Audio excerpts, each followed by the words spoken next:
Welcome. Let's take a look at the top story that we are tracking for you. Russia has accused the West of descending into hysteria over the jailing of opposition leader Alexei Navalny. The country's foreign minister, Sergei Lavrov, said that the hysteria over the legal process for the Navalny case was off the scale. The remarks came as the Kremlin defended the police's crackdown on protests against Navalny's arrest. The Russian government tried to justify the police response, saying that authorities were being provoked as legal protests were held outside the Kremlin. Meanwhile, Russia has been struggling to accommodate protesters who have been detained. Demonstrators were packed inside vehicles and lodged on corridors of detention centers as jails remained full. Over 10,000 people across Russia have been detained at the protests, which started 2 weeks ago after Navalny was arrested in Moscow upon his arrival from Germany. The detained protesters have been forced to spend over 20 hours inside police vans, often without access to toilets. Двое суток я провела в КПЗ, Южная Бутово. Там мы спали вчетвером в обезьяннике на полу, без постельного белья, просто на матрасах там и одноразовых простыночках, без одеяла, без подушек. Довольно быстро заполнились эти спецприемники, и первый коллапс, первый кризис случился, когда автозаки, автобусы ездили по Москве судорожно, и ни в одном спецприемнике их не принимали. И они просто реально не знали, куда девать людей. Людей возвращали в УВД некоторых. Кто-то стоял сутками в автозаке возле этих спецприемников, и кому-то повезло, кого-то кормили и выводили в туалет, а кому-то не повезло. Они там просто в бутылку писали. Most of the detainees are now being released, but they have been handed court summons and face jail terms ranging from 7 to 15 days. This is one of the largest protests in Russia since Putin first came to power in the year 2000. In fact, the protests have also witnessed one of the largest detentions in 2 decades.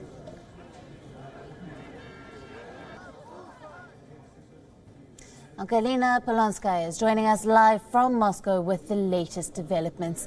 Thanks for being with us, Galina. Now, the foreign minister, Sergei Lavrov, has said that the hysteria over the legal process for Navalny was off the scale. Now, that's a strong statement, and some are saying that this is in defense of the harsh treatment of the protesters in Russia.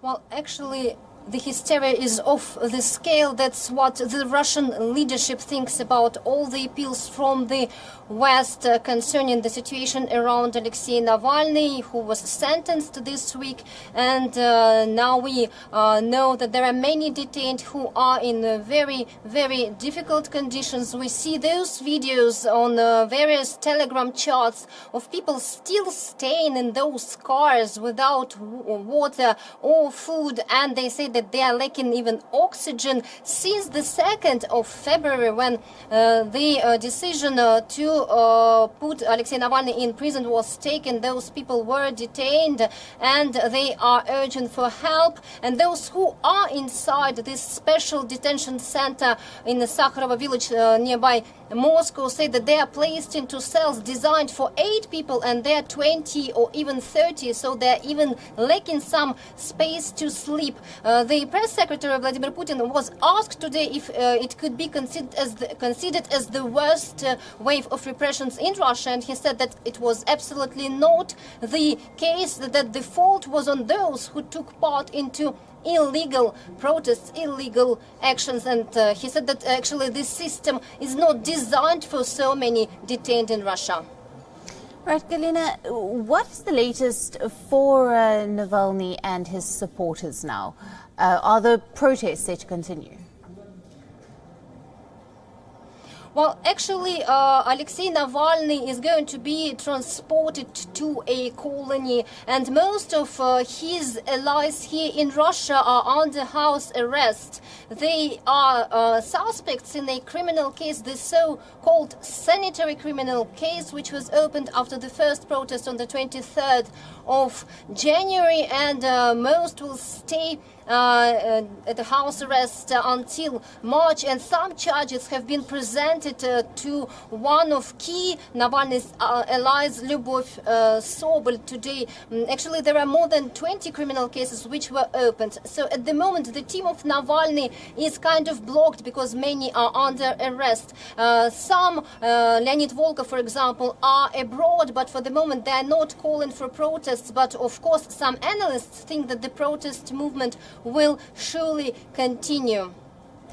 Right, Galina, let's leave it there. Thank you very much for being with us for all the latest coming out of Russia. WION, now available in your country. Download the app now. Get all the news on the move.